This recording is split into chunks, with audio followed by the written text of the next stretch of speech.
الرجيم بسم الله الرحمن الرحيم السلام عليكم ورحمة الله وبركاته الحمد لله رب العالمين والصلاة والسلام على رسوله الأمين نبينا محمد وعلى آله وصحبه أجمعين أما بعد رب اشرح لي صدري ويسر لي أمري واحلل عقدة من لساني يفقه قولي وما علم لنا إلا ما علمتنا إنك أنت العليم الحكيم ولا حول ولا قوة إلا بالله العلي العظيم أما بعد. Syukur kepada Allah Subhanahu Wa Taala. Hari ini kita meneruskan lagi pembacaan kitab Al-Adabul Mufrad, di mana kita telah pun berada di muka surat 96. Hadis bernombor 109 dan bab yang ke-59. Tajuknya Babul Adna fal Adna minal Jiran. Kita masih lagi berkaitan dengan jiran. Bab pada menyatakan kedudukan kejiranan. Haddatsana Husain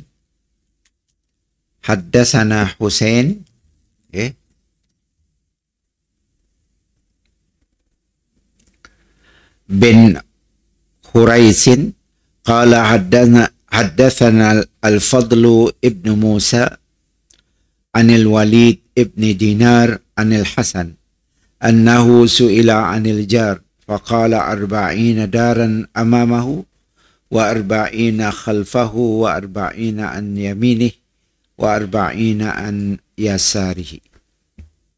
Daripada Al-Hasan bahwasanya dia telah ditanyai tentang jiran. Hasan itu ialah Hasan Basri, seorang sahabat Nabi. Maka dia telah menjawab 40 di hadapannya, 40 di belakang dan kanan, dan 40 di kirinya. Jadi jiran tu 40 depan, rumahnya depan kita 40 buah, masih dianggap jiran. Belah kanan 40 buah, masih dianggap jiran. Belah kiri 40 buah, sama juga. Dia juga di belakang 40 buah. Hadis ini martabatnya Hasan. Hadis ini adalah hadis, ada kata hadis ini juga adalah hadis da'if, karena ada di dalamnya Al-Walid bin Dinar. Karena menurut Ibnu Ma'in, seorang ahli hadis, kata Walid bin Dinar itu adalah perawi yang da'if. Baiklah. Kemudian kalau kita lihat kandungan hadis ini, ulama berbeza pendapat sebenarnya tentang batasan jirannya. Apakah benar 40 tadi? Disebut daripada Ali bin Abi Talib radhiyallahu an, barang siapa mendengar panggilan, kita nak rais, sakat ni je dengar, sakat ialah jiran kita. Tapi memakai mikrofon jauh je nak. Taman dulu saya ada mikrofon.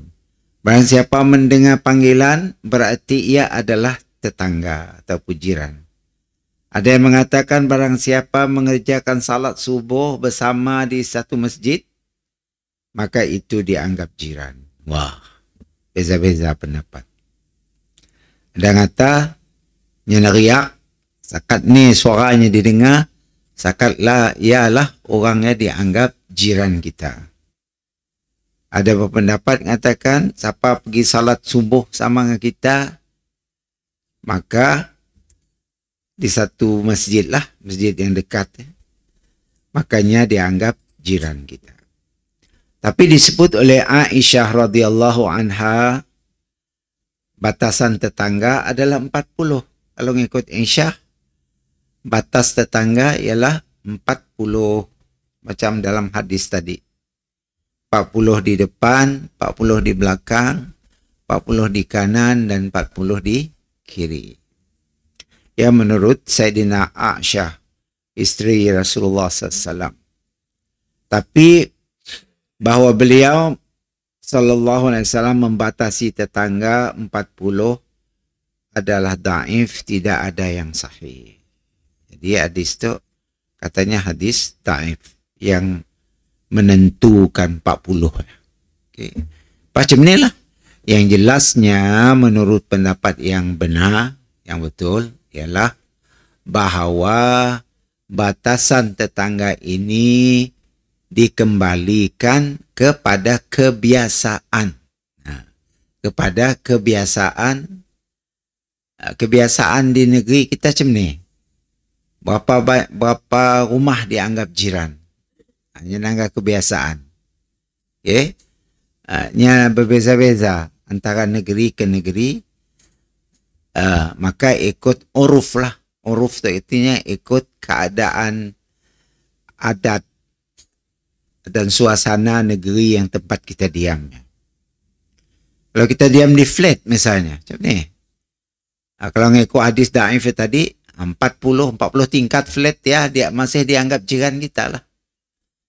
Dan 40 buah lagi tingkat sebelah kanan, belah kiri, belah belakang, belah depannya, ya semua dianggap jiran. Kalau ngikut hadis tadi. Kalau ngikut uruf ataupun kebiasaan, dikembalikan kepada kebiasaan tadi, ya terpulang kepada negeri masing-masing. Itu pendapat Syekh Muhammad Nasiruddin Al-Albani. Mengikut kebiasaan. Baiklah, hadis ke-110. Haddatsana Bishrun ibn Muhammad. Qala akhbarana Abdullah. Qala akhbarana Ikrimah ibn Ammar. Qala haddatsana Alqamah ibn Bajalah ibn Zaid. Qala sami'tu Aba Hurairah radhiyallahu anhu qala ولا يبدأ بجاره الأقصى قبل الأدنى ولكن يبدأ بالأدنى قبل الأقصى. Hadis itu pun dhaif juga. Apa maksudnya? Daripada Abu Hurairah, dia telah berkata, jangan memulai dengan jiran yang paling jauh. Kita nak memberi barang, jangan memulai dengan jiran yang paling jauh. Macam inilah. Sebelum jiran yang paling dekat. Kita nak memberi sesuatu atau kita nak nunggah pengilan rumah kita, tunggah jiran yang paling hampir dengan rumah kita. Jangan ngagak nak jauh nu dulu. Nak dekat si diduli. Yang mengikut hadis tu, jiran yang paling dekat, akan tetapi mulailah dengan yang paling dekat sebelum yang paling jauh. Okey. Jadi kalau kita nak nyeruk kah, kita ada acara di rumah kita, ada tahlil di rumah kita. Kalau nak nyeruknya, seruklah yang paling dekat. Okey, dulu. Karena kita mungkin si terkabir nak nyeruk semua jirannya. Sampai 40 buah rumah tak. Oh ya, si terkabir je nak. Maka kita seruklah dekat-dekat aja daripada rumah kita dalam 10 buah rumah ke 5 buah rumah ke. Terpulang kepada kemampuan kita pada masa ya. Itulah tadi hadis yang ke-110. Hadis yang ke-110 tadi kita nangga apa pelajaran daripadanya? Artinya semakin dekat seorang tetangga jiran, maka semakin bertambah pula haknya. Oh, macam ya. Makinnya dekat dengan rumah kita, jiran yang paling dekat, haknya lebih banyak daripada hak jiran yang jauh. Okay. Karena jiran yang jauh tu nyasi nangga aktiviti di rumah kita. Mungkin nyasi tahu. Tapi kalau jiran yang dekatnya nangga. Pasang lampu raya rumah orang ya. Adalah jamuan saya. Kan? Biasa orang kucing tu nak. Pasang lampu raya. Oh, ada jamuan lah rumah orang ya. Jadi jiran yang nangga, jiran dekat. Yang jauh ni ada nangga. Maka haknya lebih. Jadi kita perlu ngambil tahu tentangnya. Atau nyeruknya, nunggahnya. So sama-sama kita ketika ada jamuan, makanan dan sebagainya. Baik. Kemudian kita lihat bab yang ke-60. Babu man aghlaqal baba 'alal jar. Tu. Bab pada menyatakan siapa yang menutup pintu terhadap jiran. Jadi dibuka ni pintunya. Baik. Haddatsana Malik bin Ismail. Qala haddatsana Abdus Salam anil Laisin an Nafi' an Ibn Umar. قال لقد أتى علينا زمان أو قال حين وما أحد أحق بديناره ودرهمه من أخيه المسلم ثم الآن الدينار والدرهم أحب إلى أحدنا من أخيه المسلم سمعت النبي صلى الله عليه وسلم يقول كم من جار متعلق بجاره يوم القيامة يا الله يقول يا رب Haza aghlaqa babahu duni famana'a ma'rufahu. Hadis tu macam amaran lah. Apa maksudnya? Daripada Ibnu Umar radhiyallahu anhu, dia telah berkata, sungguh telah datang ke atas kami satu zaman. Atau dia perawi telah berkata satu masa, tidak seorang pun terlebih berhak terhadap dinarnya dan dirhamnya daripada saudaranya sesama Muslim. Dan dirhamnya daripada saudara sesama Muslim. Kemudian sekarang dinar dan dirham lebih dicintai kepada salah seorang di antara kita daripada saudaranya sesama Muslim. Aku telah mendengar Nabi SAW telah bersabda berapa ramai jiran yang bergantung ataupun bergayut dengan jirannya pada hari kiamat kelak. Dah. Hari kiamat kelak jiran-jirannya ngadu kepada Allah Subhanahu Wa Taala tentang jirannya yang nutup pintu dek, yang ngisi welcome dengan jirannya bila-bila masa untuk memerlukan bantuan dan sebagainya. Allah. Apa katanya? Wahai Tuhanku, orang ini telah menutup pintu terhadap aku, maka dia telah menghalangi kebaikannya terhadap dirinya. Katanya ngadu kepada siapa? Ngadu kepada Allah Subhanahu Wa Taala. Habislah kita. Apabila dah diadu dengan Allah ya, habislah. Kita akan ditanya dan ditulis oleh Allah Subhanahu Wa Taala melalui malaikatnya, yaitu Raqib dan Atid, nulis tentang kita tidak membantu, sanggup menutup pintu apabila diminta bantuan daripada jiran kita. Sampai cemas sekali. Sampai cemas sekali. Jadi hadis Nabi yang kita baca tu sama macam baca Quran lah. Hadis Nabi tu dibaca dapat pahala. Orang yang memerhatikan hadis dibaca pun dapat pahala.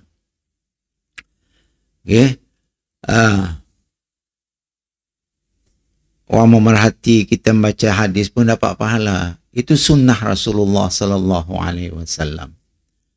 Bukannya sunnah Nabi itu cuma kan benda-benda tertentu aja. Sunnah yang paling besar ialah apabila hadis Rasulullah sallallahu alaihi wasallam dibaca, maka hendaklah kita menghormatinya. Macam mana cara kita menghormatinya? Kita diamlah.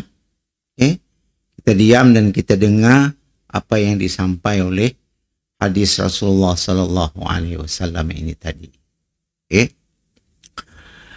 Baik, kemudian hadis seterusnya. Hadis yang ke berapa? Hadis yang ke-112. Babu la yashba'u duna jarihi. Tapi kalau kita nanggah hadis yang ke 100 berapa tadi? 110 Nawi. 111 yang kita baca tadi. Hadis yang ke-11. Pelajarannya kita dapat ambil di dalamnya terdapat penekanan agar memperhatikan hak jirannya dan anjuran agar bergaul dengan jiran. Hak, kita memperhatikan haknya, apa haknya terhadap kita, hak kita terhadapnya.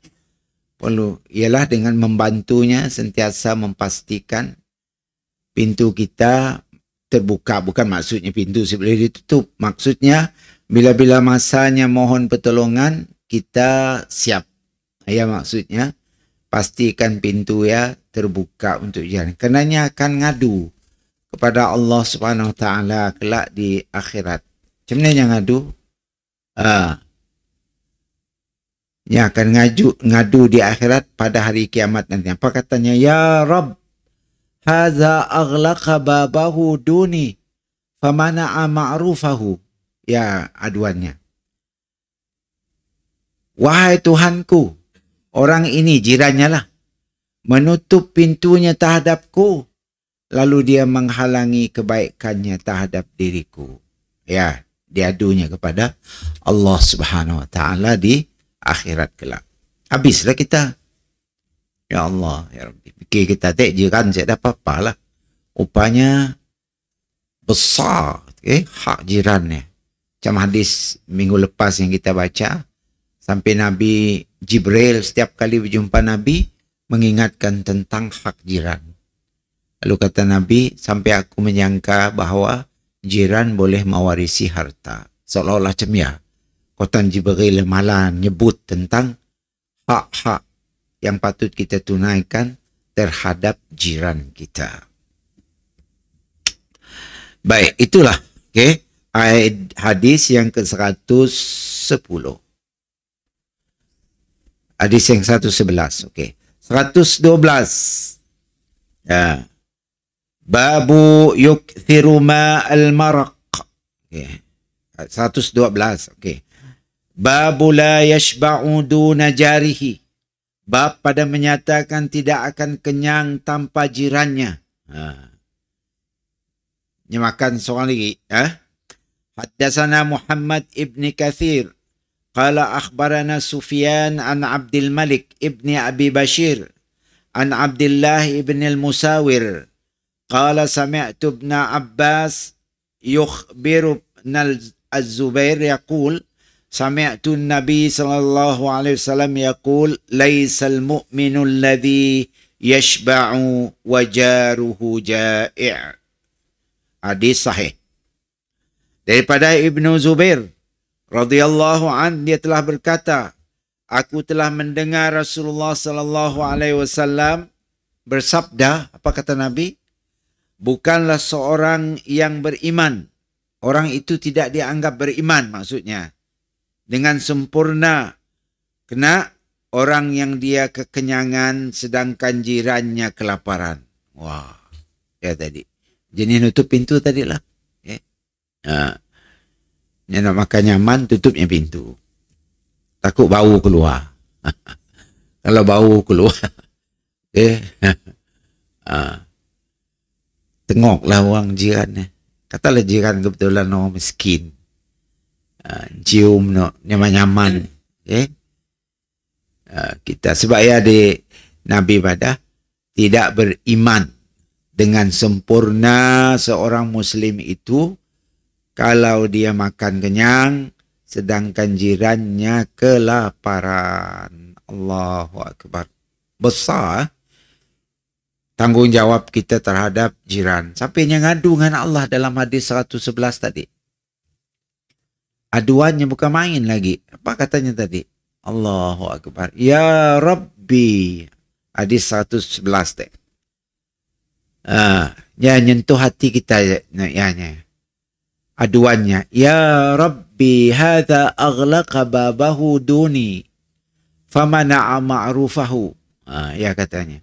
Wahai Rabbku, orang ini menutup pintunya terhadapku. Lalu dia menghalangi kebaikannya terhadap diriku. Ya, diadunya kepada Allah Subhanahu Wa Taala di Yaumil Mahsyar, pada hari mahsyar nanti. Baik. Jadi hadis yang ke-112 yang kita baca tadi, ada satu pelajaran yang dapat kita ambil, yaitu iman yang ada dalam dada kita. Seorang mukmin, seorang yang mengaku Islam, tidak sempurna. Kurang. Berapa persen cik tahu lah. Cik sempurna. Sebelum memperhatikan keadaan tetangganya. Yang berarti, dia perlu tahu tetangganya orang miskin ke orang kaya. Dia perlu tahu. Atau orang biasa-biasa sama macam kita.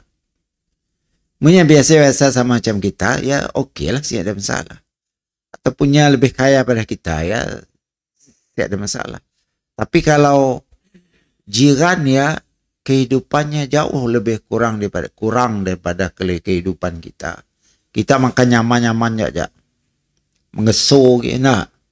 Bawa balik dia kedai ke main dia ngeso dak jiran nangganya. Binya yang beli durian Musang King 10 ringgit beli. Berapa? 1,000 ke. Okay. Kita nak beli durian kampung pun cak ada duit. Setompok 50 ringgit pun cak ada duit. Nya tangan. Wah. Okay. Macam ni. Kita membelah si beri. Si beri, udah. Maka kita dianggap tu. Tidak sempurna iman seorang mukmin, orang Islam ya, sebelum memperhatikan keadaan tetangganya terhadapnya dan tidak masa bodoh terhadapnya. Tidak masa bodoh bahasa Indonesia maksudnya si peduli. Jangan si peduli dengan jirannya dan mesti menolongnya sesuai dengan kemampuannya. Okay. Dengan kemampuannya. Berlaku kematian misalnya jiran kita. Ini. Banyakkan orang kita tetangganya si pandai nak ngurus mayat. Udah aja sedih. Tiba-tiba ditimpa oleh kematian. Ada orang kita nangga di tanahnya macam ada bapak yang mati. Terbuka pergi aja tengah rumah ningkah. Cik ditutup, cik dia apa lewat je nak ya pun cik pandai. Hanya bercampur dengan takut, bercampur dengan sedih, bercampur dengan nervous dan sebagainya. Buatnya jadi si peduli. Bila datang kita nanggap, bapak kau di tanah macam aja.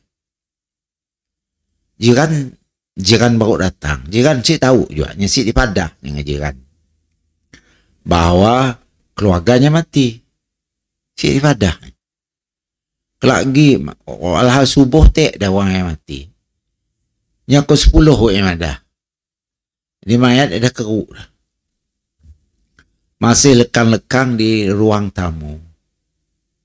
Masih pakai pakaian biasa. Sik jadi kumbuk. Sik jadi tandah biasa. Nangis saja. Di sini kita anggap peranan jiran. Kalau berlaku benda macam ya peranan jiran. Tambah-tambah orang ya si tahu apa-apa. Kalau nya tahu ya si ada masalah gila lah. Tindakan segeralah. Pap mati keluarga kita. Apa patut kita pola. Ya perlu dah ada dalam otak kita. Apa perlu kita pola. Nah, kalau kebetulan keluarga kita nak mati yang puan. Perlu kita cari orang perempuan untuk beri mandi. Untuk ngepan dan sebagainya. Benda itu bukan senang.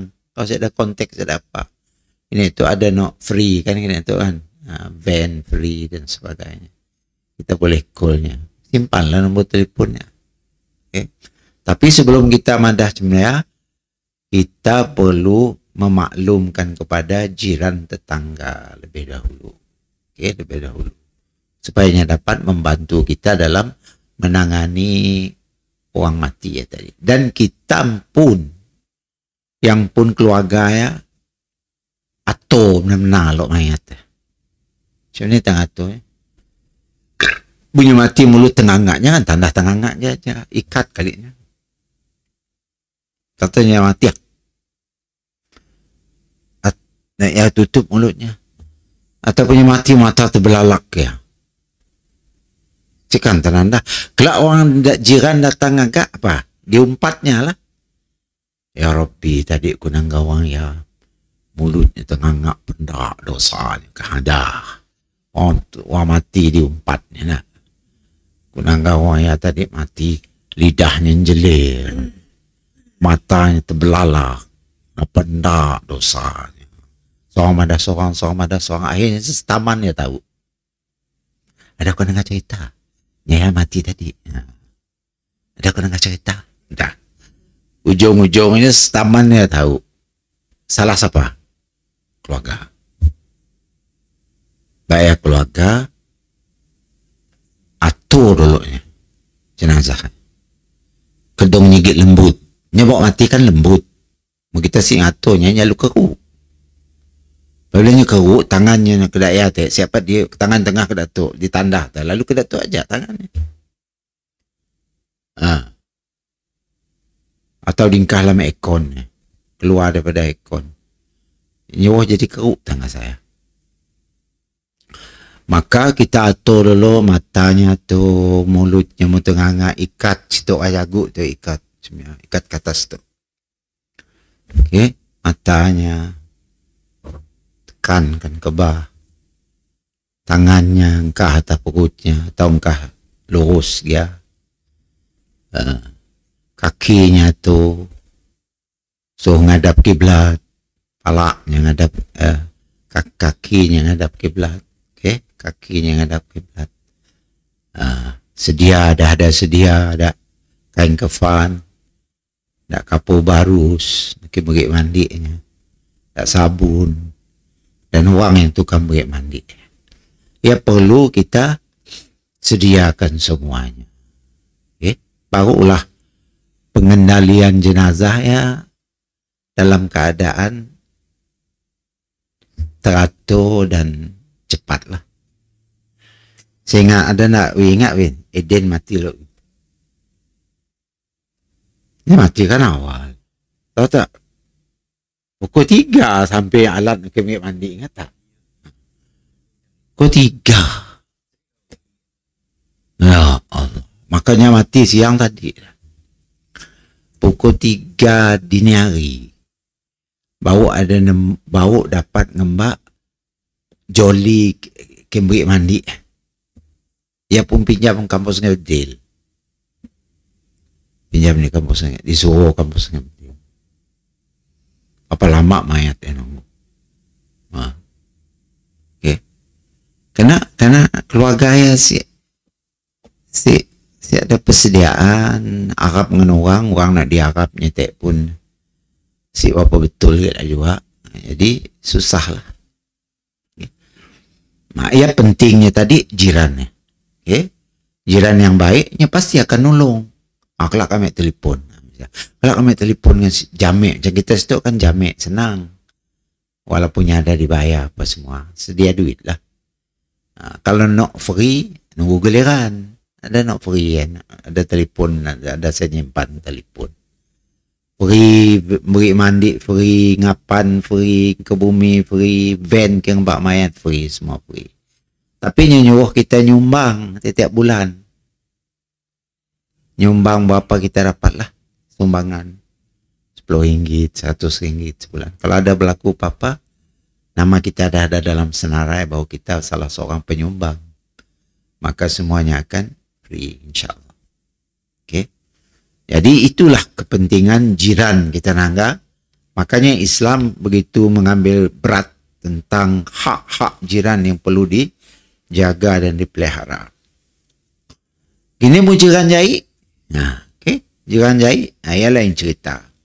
Kelak mungkin ada jiran jahit. Baik. Kemudian iman seorang mukmin tidak sempurna sebelum memperhatikan keadaan jirannya. Nah, dan tidak mempedulikan terhadapnya dan menolongnya sesuai dengan kemampuannya. Kita mesti nolong sesuai dengan kemampuan kita. Okay? Sesuai dengan kemampuan kita. Kemudian hadis yang ke-113. Babu yukthiru ma'al maraq fayaqsimu fil jiran. Bab pada menyatakan memperbanyakkan kuah. Memasak banyakkan kuah. Lalu diberi kepada para jiran. Okay. Banyakkan kuah ya zaman dulu lah. Suasana zaman Nabi dulu yang serba kekurangan. Janganlah kita kena tu lu beri air aja, kuah aja, isi lu makannya seorang. Sesuai dengan kehidupan kita lah. Mungkin kehidupan zaman Nabi dulu kebanyakan orang miskin. Nah, kebanyakan orang miskin hidup danya si loba kepada harta lah. Hidup danya sederhana. Maka Nabi menganjurkan supaya mun masak perbanyakkan kuah. Dan makanan orang Arab sih kedak makanan kita.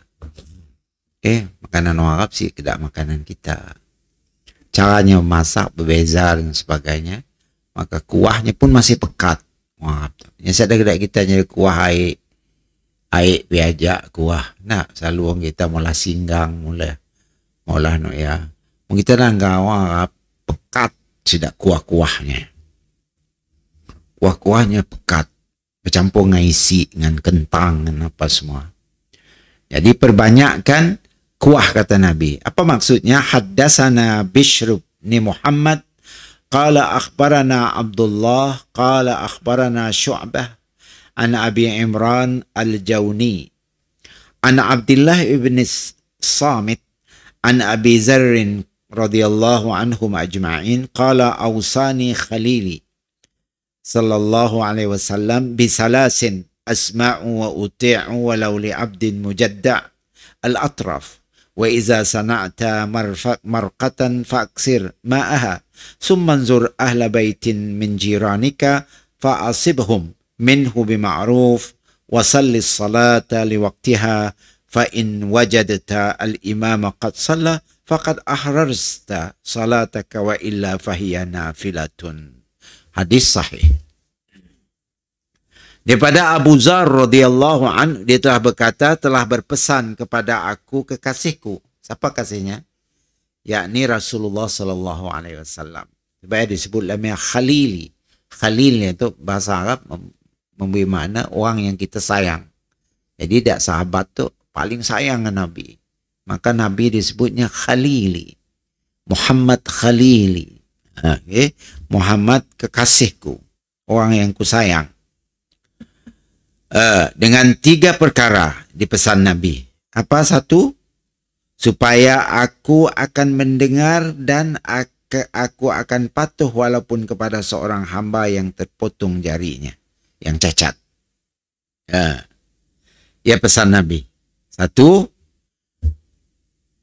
kalau kita ada ketua, walaupun ketua yang hitam legam, muka jahit, cacat, kaki pendek sebelah, tangan putus, tapi bos kita, wajib kita taat. Ya pesan Nabi satu. Kalau dah dilantik sebagai orang atasan kita, maka wajib kita taat. Kita jangan nangga rupanya. Mukanya kacak baru kita taat. Nak jahit isi dulu, isi boleh. Maka perlu kita taat. Walaupun yang di atas kita ya, bos kita ya, orang yang tidak sempurna anggotanya. Untuk menyebut cacat. Ya satu. Mendengar dan patuh perintahnya. Dan kedua, apabila engkau memasak sup. Marak kata sup bahasa Arab. Marak. Marak ya. Sup. Masak sup. Masak marak. Maka banyakkanlah kuahnya. Banyakkan kuahnya. Kemudian engkau perhatikanlah akan ahli keluarga jiranmu. Kemudian berikanlah kepada mereka daripadanya dengan baik. Beri dengan baik engkau dalam tempat yang sempurna, yang bagus. Jangan beri ke mangkuk tebik berinya. Okay. Mangkuk tebik kena beri dengan orang. Ya, orang si hatinya siapa betul. Cari yang paling bagus pakai kita beri dengan jiran kita. Berlapis, bertutup, beri dengan segala hormat yang diberi. Jadi kita beri dengan gembira, bukan beri dengan terpaksa. Dan memang sudah kita rancang dari awal. Kita masak banyak sikit kuahnya, isinya dan sebagainya. Boleh kita beri dengan jiran-jiran kita dingkah dalam mangkuk ataupun tapak yang sesuai, kalang bako, lantak, mengkalang kaling dan sebagainya. Okay. Beri. Ha. Okay. Dan jangan tujuan untuk kami dah beri dengan kita. Faham-faham lah. Ada balasannya lah. Jangan. Jadi kita siap dah pahala apabila kita minta macam ni. Nah, kita minta balasan. Jangan. Punya nak membalas, ia terpulang padanya. Tapi kita jangan minta. Faham lah. Kaling beri 3 tingkat. 2 igit kaling yang penuh, sikit kaling kosong. Minta isi lah kalingnya. Katanya. Kaling nak kosong, minta isi. Jangan. Asyik ada pahala kerja kedai. Jadi 2 pesan Nabi tadi, ya, banyakkan masakan untuk dijamu kepada jiran jua. Jika engkau mendapati imam telah melaksanakan salat, untuk pesan yang ketiga, maka engkau telah menjaga salatmu. Ya. Kita salat bersama imam. Jika belum, maka salat yang engkau kerjakan bersama imam itu terhitung sebagai nafilah, sebagai salat sunat. Jadi 3 itulah yang dipesan oleh Rasulullah sallallahu alaihi wasallam kepada siapa dek? Kepada kita itulah, termasuk kita. Okey? Apa pelajaran kita dapat ambil daripada dia? Disunatkan menasihati orang yang dicintai. Ya. Kita sayang siapa pun, cik kira. Hendaklah kita menasihati mereka. Mungkinnya marah. Nasihatlah dengan cara baiklah. Dengan kata-kata yang baik. Bukan dengan kata-kata yang menyinggungkan perasaan. Dan para sahabat dengan nasihat yang bermanfaat. Okay? Di dunia dan di akhirat. Kita tahu nasihat kita isinya kebaikan untuknya menjalani hidupnya di dunia dan untuknya mendapat pahala di akhirat. Ya, kandungan nasihatnya. Untuk orang yang kita cintai. Siapa orang kita cintai? Okay? Orang kita cintai. Mungkin bini kita, mungkin laki kita. Mungkin anak-anak kita, cucu cicit kita, sahabat-sahabat handai kita. Murid-murid kita yang belajar kita. Kita sayang. Oleh karena kita sayang, maka kita berkewajiban untuk menasihati mereka untuk kebahagiaan dunia dan akhiratnya. Kadang-kadang orang terlupa. Kadang-kadang orang terlupa. Maka kita peringatkan. Kalau kita benar menyayangi orangnya. Kalau kita saya katinya, masuk akal. Kan jemiah jadi. Lalik boleh tandanya saja. Padan dengan mukanya. Ya sih boleh. Kena.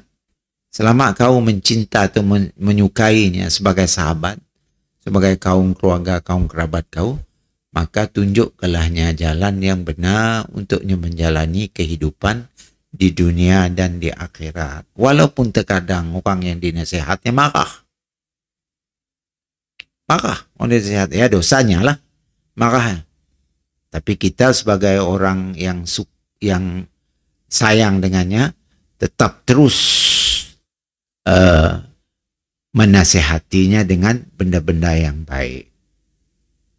Ya maksud hadis tadi. Dan yang kedua, tidak boleh merendahkan satu pun kebaikan. Jangan. Karena semua kebaikan adalah baik. Sama seperti kuah. Kuah makanan. Kuah makanan. Walaupun yang enggak kuah, tapi aroma dagingnya kan ada sih. Serpihan-serpihan daging sedikit ada juga kuahnya. Jadi maka kita jangan merendahkan walau sekecil ni pun kebaikan. Ya kuah aja beri yang kita jangan. Syukur kita beri. Ada aja kami nguah nasi mek. Tadi kami makan ikan kering dengan nasi aja. Mujur tak ngantar kuah. Dapat je ke nyebuh lah. Nasi kami akan macam ya. Orang yang berakhlaknya akan kelakar ya. Orang si berakhlak apa? Kuah enggak beri kau. Ibu beri dan kali ibu beri kau enggak kuah aja.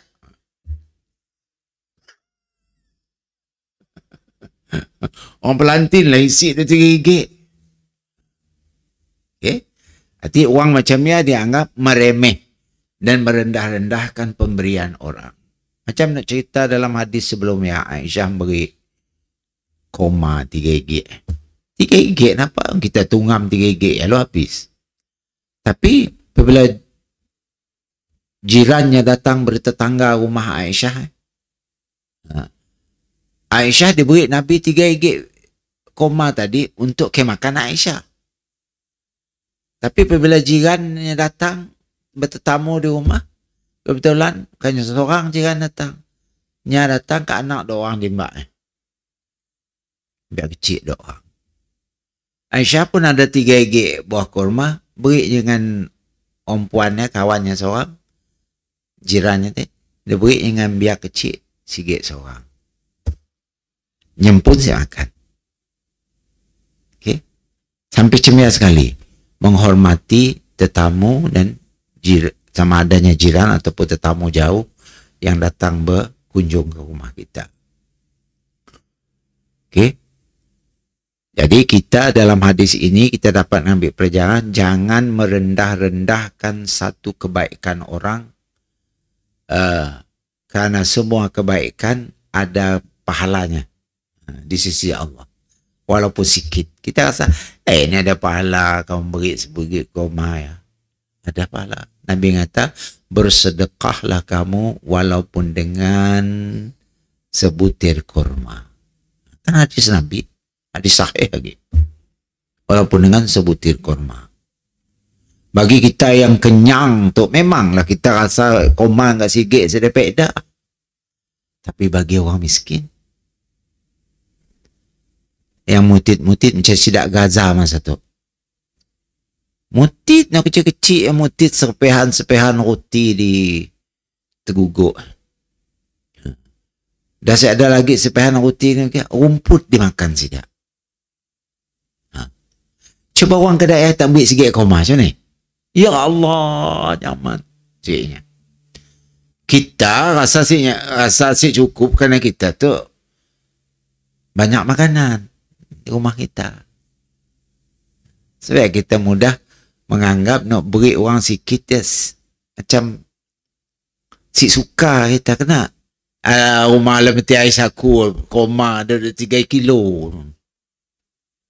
Kau beri dengan sikit ya. Kenapa reti kelakar bunyi ya? Walaupun ada 3 kilo di rumah kau, tapi kau lokek saya pernah beri dengan orang. Saya pernah beri dengan orang. Sepatutnya kita syukur. Walau sikit macam ni diberi orang kita, kita bersyukur. Itulah orang Islam. Dan ketiga, memelihara salat pada waktunya. Dalam hadis saya tadi, kita disuruh memelihara salat pada waktunya. Masuk je waktu salat, kita dah ready, dah ada wuduk, dah ada apa, terus salat. Kecuali kalau kita nak salat sunat, kita salat sunat dulu.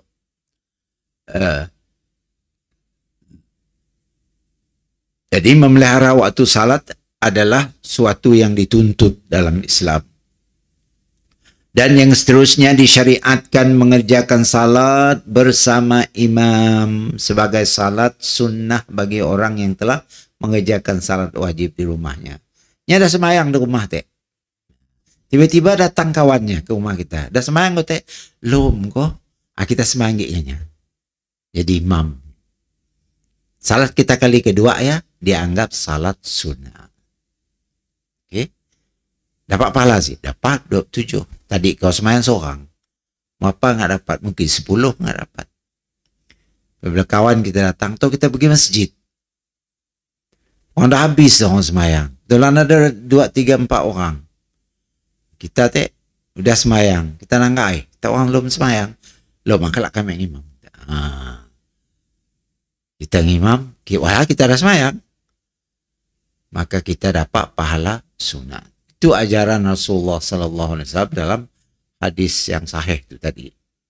Disyariatkan mengerjakan salat bersama imam sebagai salat sunnah bagi orang yang telah mengerjakan salat wajib di rumahnya atau di tempat lain meskipun dengan berjamaah jika ia menjumpai salat jamaah di masjid, sama juga. Tapi budaya tu tangga saya ada anak. Ada dalam masyarakat kita. Okay.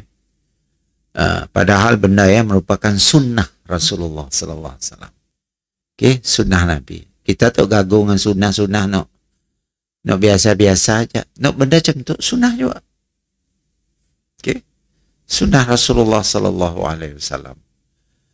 Dan yang kelima, petunjuk Nabi SAW terhadap umat yang menuju akhlak yang mulia. Jadi 3 petunjuk yang dipesan oleh Nabi tadi, ia merupakan pesan untuk supaya kita umat Islam mempunyai akhlak yang mulia. Apa tadi? Pertama apa tadi? Banyak. Pertama, Nabi nyuruh apa tadi? Siapa ingat? Pertama, Nabi nyuruh apa? Kita disuruh menasihati orang-orang yang kita sayangi, yang kita cintai. Ya satu, ya di antara akhlak yang terpuji. Diam aja, tandahnya aja. Maka orang ya disebut dalam hadis lain adalah syaitan bisu namanya. Syaitan bisu. Orang nangga kesalahan tapi diam. Yang nangga orang sit semayang, tandahnya aja. Sampai habis waktu, si ditegur, si dipadah, si di apa. Maka orang ya dianggap syaitan bisu. Jadi martabatnya jadi manusia dah turun, jadi setan jadi. Makanya kalau kita menyayangi orang, siapapun yang kita sayangi, kalangan umat Islam, maka hendaklah kita menasihati mereka ketika mereka melakukan kesalahan. Jangan didiamkan sahaja. Ya satu tadi. Nah, yang kedua tadi apa? Banyakkan kuah. Apabila nak masak, banyakkan kuah. Mun kita zaman kini itu banyakkan isi lah. Kena kini itu makanan kita banyak, bah. Zaman Nabi dulu makanan si banyak, maka kuah jadi banyak. Zaman kita kini itu barang makan banyak. Kita alhamdulillah di Malaysia tu kerajaan mengimport makanan daripada luar banyak, cukup untuk rakyat kita tu 34-35 juta dah kini tu. Cukup. Dan cukup alhamdulillah kita ada duit je pakai belinya. Kalau kita masak banyakkan sikit. Kalau kita niat dari awal untuk bersedekah kepada jiran. Kita terlintas misalnya, aku nak masak apa itu? Nak masak rendang. Rendang apa? Sebini. Rendang ayam nak. Sebini nak masak rendang ayam. Nah ya, biasa orang kita ni hari jemaah itu nak masak banyak sikit kesedekah dengan jiran. Nah, dia pun masak kesedekah dengan jiran. Kena pahala hari Jumat kan digandakan. Kenanya hari raya bagi orang Islam.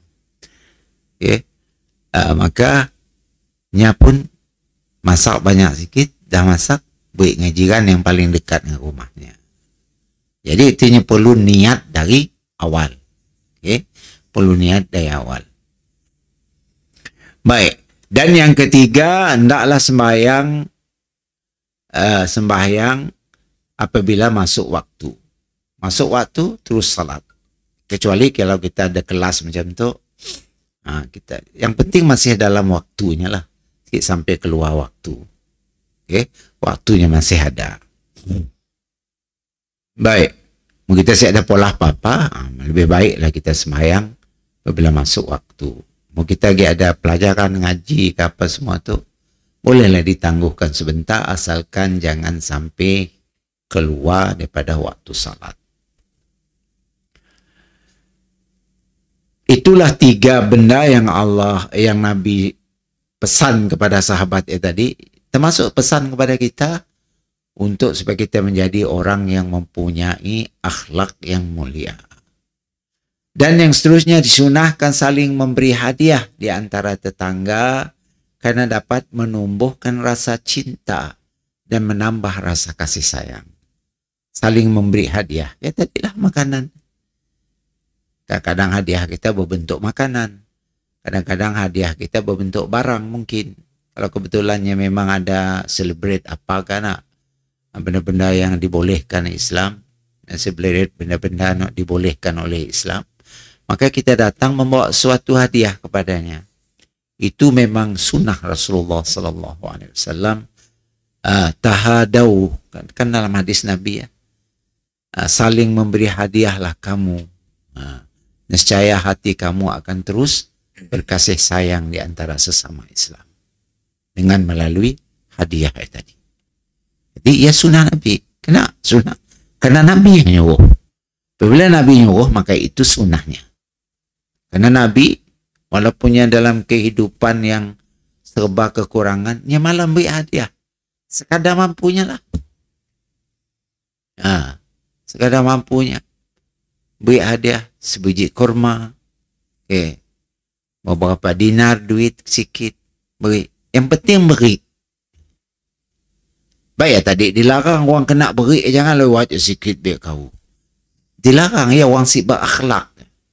Orang berakhlak walau sekecil ni pun diberi orang, nya akan apa? Nya akan menghargai pemberian orang. Walaupun sikit. Mungkin terlintas di hatinya. Itu. Ya pun diberi. Jangan keluarkan perkataannya. Terima kasih kita beri. Cukup. Walaupun kadang dalam hati kita berkata-kata karena kita ada kebiasaan kita ya. Mudah not negatif kita ya. Setiap orang beri benda not suka kita, hati kita berkata-kata. Yang penting jangan di luar mulut, kecil hati orang beri kelak. Okey. Oh, naya beri dengan aku. Rupanya tu tadi cari di India Street nak beri dengan orang.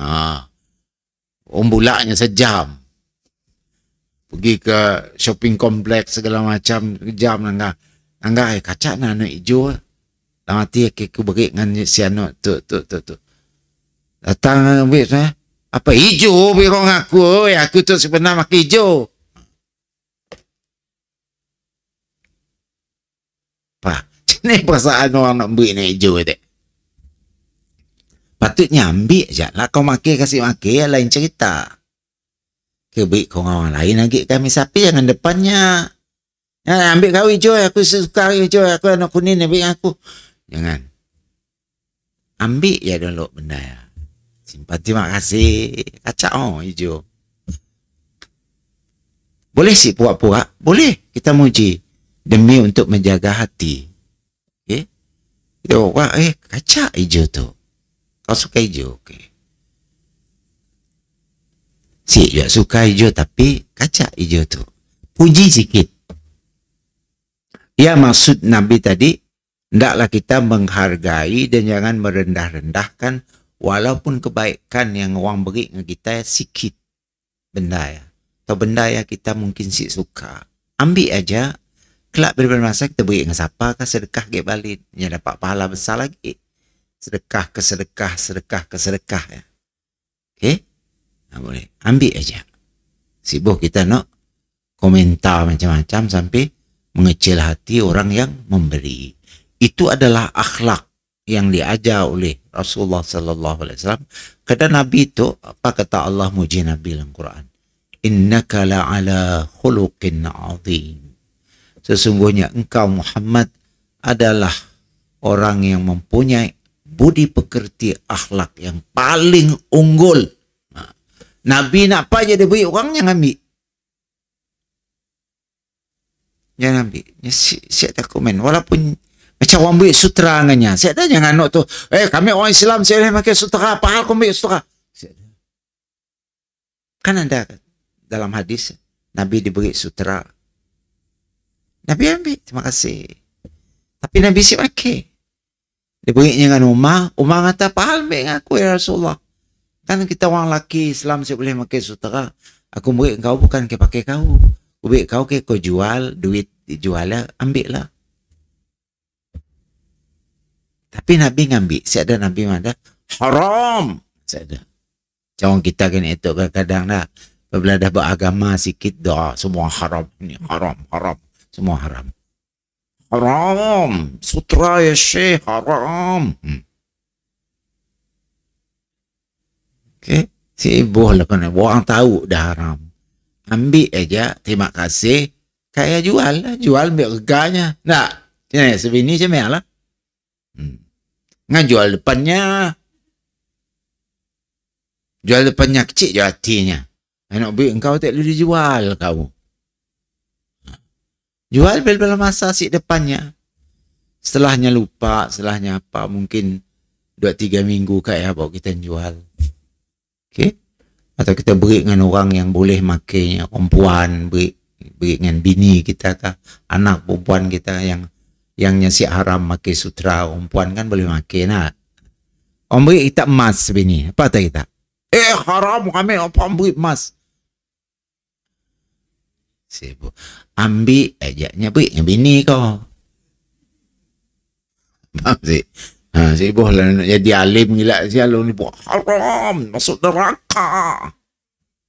Sibuk.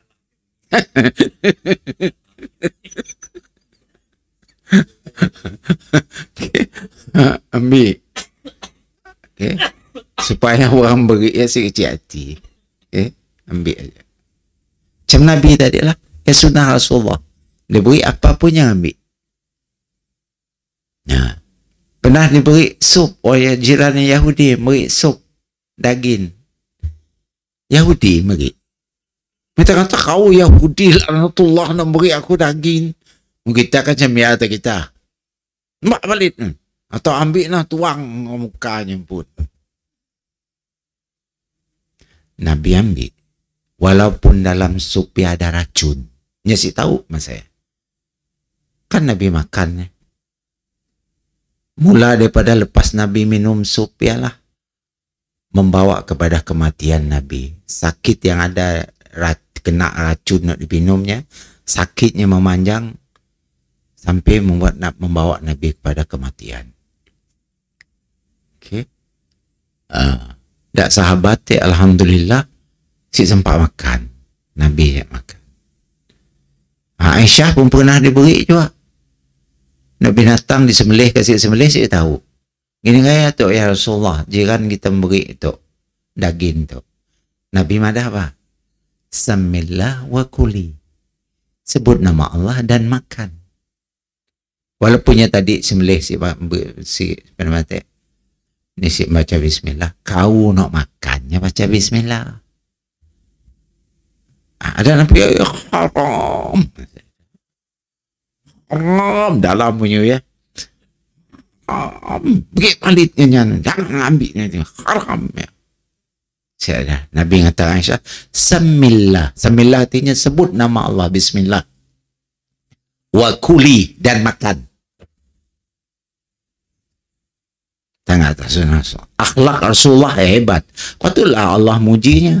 Innaka la'ala khuluqin 'azim. Sesungguhnya engkau adalah orang yang mempunyai budi pekerti akhlak yang paling mulia. Orang si kecil hati dengan Nabi. Macam orang Badui berkemih lah masjid. Bahamu kita gini tu yang masuk pergi ke member masjid kaca-kaca. Pergi masjid Darul Hana. Kaca. Pergi sial berkemih lah member macam ni. Ada kita ada kepung lah imam. Kepung yang penyapu. Nah. Tapi Nabi sih. Tak sahabat semua ready nak ngentam ni. Nabi kata jangan. Tandahnya sampai habis berkemih. Tandahnya sampai habis berkemih. Dah habisnya berkemih. Nabi nanya akhirnya. Udah habis kau berkemih. Dah. Pergi tolong ambil air. Sebuh sia. Dengan cara halus Nabi. Ambil air. Sembuhkan. Kena lantai masjid Nabi masa saya pasir. Disebuh dengan air biar lah. Dia dapat dimop pasir. Jadi air kelak akan tenggelam bersama air kemih. Pasir atas skrin bersih lah. Udahnya. Tangatan. Akhlak Nabi hebat. Wow. Baik ya Nabi ngajar kita. Akhlak tu tadi tiga, walaupun enggak tiga perkara ya, banyak lagi lah benda lain, tapi dalam hadis tu cuma disebut tiga perkara itu tadi untuk membentuk akhlak kita menjadi orang yang berakhlak mulia. Dan disunatkan saling memberi hadiah tadi di antara jiran tetangga kerana dapat menumbuhkan rasa cinta dan menambah kasih sayang antara kita dengan jiran kita. Karena kita saling memberi hadiah. Siapa jiran ni dulu diberi? Kan tadi hadis sebelum tu. Hadis mula-mula kita baca hadis no. Dia kata, siapa dia buat weh? Jiran yang paling dekat dengan rumah kita. Ya, agak nak jauh dulu, agak nak dekat. Break. Okey. Bawa lah break kan, nak jauh. Kalau masih ada. Kalau masih ada. Kalau melanggar sikit ya, break dengan nak dekat-dekat aja. Okey. Break dengan nak dekat-dekat aja. Jiran yang terdekat. Kena dia jiran dekat yang lebih penting. Kenanya nangga kita apa? Kita keluar rumah, yang nangga. Yang keluar rumah, kita nangga. Yang beli barang, mbak, yang buka bonet kereta, yang ambil barang kat beli. Kita tetangga kadang-kadang. Banyak nak beli yang tu. Kan? Tetangga apa? Kebetulan kita orang miskin, orang yang saya ada. Kadang-kadang yang beli banyak, terasa je hati kita. Ya Rabbi, dah ya macam-macam je dia beli. Aku tu beli sayur sikit tu aja, dah habis duit. Macam mana sebini? Okay. Kan? Mungkin kita biasa hidup susah kali. Nah, biasa hidup susah kah? Kami orang dulu di Masagik, diam di Sebuyo. Dia kecil-kecil dulu. Saya lahir di Mekah, tapi membesar di Sebuyo. Membesar di Sebuyo ya. Kampung, listrik saya ada, pipe saya ada, kipas angin saya ada, aircon dedek lah, peti ais saya ada, dapur gas saya ada. Yang ada apa? Dapur pakai kayu api, pakai empurung, pakai sabut nyo, ya kayu apinya. Dapur di pola macam ni ada, ada parak, ada abu, ada apa. Mandi di sungai. Abah saya dulu galiknya telaga. Telaga ulo tarik, ulo tarik mandi. Okay. Dudi beli abah mesin. Senang sikit lah mesinnya, air naik daripada telaga. Saya ada pipe. Menyangka air kering telaga ya, terpaksa pergi ngambil air di sungai, di panco dan sebagainya. Okay. Kehidupan macam ya mengajar kita sebenarnya. Arti kesusahan. Membuat kita ingat bahwa hidup kita selalunya kaya. Ada waktunya kita akan gugur, jatuh, miskin. Tanpa kita tahu bila, ya hanya Allah saja tahu. Okay. Maka kita perlu belajar dengan benar-benar. Untuk tadi hadis Nabi yang kita sampaikan ini banyak memberi pelajaran akhlak kepada kita untuk menjadi seorang mukmin yang benar-benar disayangi oleh Allah Subhanahu wa taala. Itulah pelajaran yang dapat kita ambil daripada hadis yang ke-100 berapa itu? 113. Nah. Kemudian hadis yang ke-114. Haddatsana Al-Humaydi. Qala haddatsana Abu Abdus Samad Al-Ammi. Butaknya. Qala haddatsana Abu Imran an Abdullah ibn Samit an Abi Zarrin radhiyallahu anhum ajma'in qala an-nabiy sallallahu alaihi wasallam ya Aba Zarrin, kata Nabi, idza tabakhta marqatan fa'aksir ma al-marqah wa ta'ahad jiranaka aw iqsim fi jiranik, kata Nabi. Daripada Abdullah ibn Samit, daripada Abu Zar radhiyallahu anhum, dia telah berkata, telah bersabda Rasulullah SAW, wahai Abu Zar, sahabat Nabi lah. Abu Zar Al-Ghifari namanya sebenarnya. Al-Ghifar, daripada bangsa kaum Ghifar. Biasanya musik silap saya, kaum Ghifar itu adalah kaum yang kaya zamannya. Jadi Nabi mesan dengannya, wahai Abu Zar, apabila engkau membuat suatu masakan, maka perbanyakkanlah kuahnya. Kemudian undanglah jiranmu. Undang itu artinya jemput jiranmu. atau agihkan kepada jiranmu makanan. Dua lah. Sama ada kita ngundangnya makan rumah kita. Kalau kita tahunya memang orang yang serba kekurangan, nah, kita undangnya, atau kita bungkus atau hantar ke rumahnya. Dua ya pilihan lah. Dua ya pilihan. Ya pesan Rasulullah kepada Abu Zar. Abu Zar tu dikira orang kaya lah. Abu Zar Al-Ghifari. Al-Ghifari. Nama bangsanya Al-Ghifari. Family name. Apa maksud kita nangga hadis yang kita baca tu tadi? Lebih kurang lah hadis tu sebenarnya dengan hadis-hadis sebelumnya.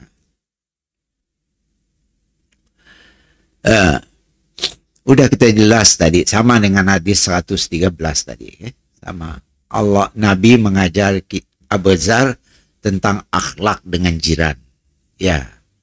Bukan artinya ngajar Abu Zar untuk Abu Zar aja. Untuk kita lah juga. Menjadi sunnah. Baik kepada jirannya adalah wajib. Bukannya sunnah. Wajib. Bukannya sunat. Tapi sunnah Nabi. Sunnah yang wajib. Nah, sunnah itu kan ada sunnah yang wajib. Sunnah yang sunat. Sunnah yang mustahab. Dan sebagainya. Itu adalah sunnah yang wajib. Yang diajar Nabi kepada Abu Zar supaya memperbanyakkan masakan airnya untuk diberi jemput jiran, ta'ahad jiran, artinya mbak jiran kau makan di rumah, awiksim ataupun agih-agihkan, pergi ke rumah jiran, agih-agihkan makanan itu tadi. Mungkin setakat aja dulu. Wallahu a'lam bissawab. Aqulu qawli hadza wa astaghfirullah li wa lakum. Assalamualaikum warahmatullahi wabarakatuh.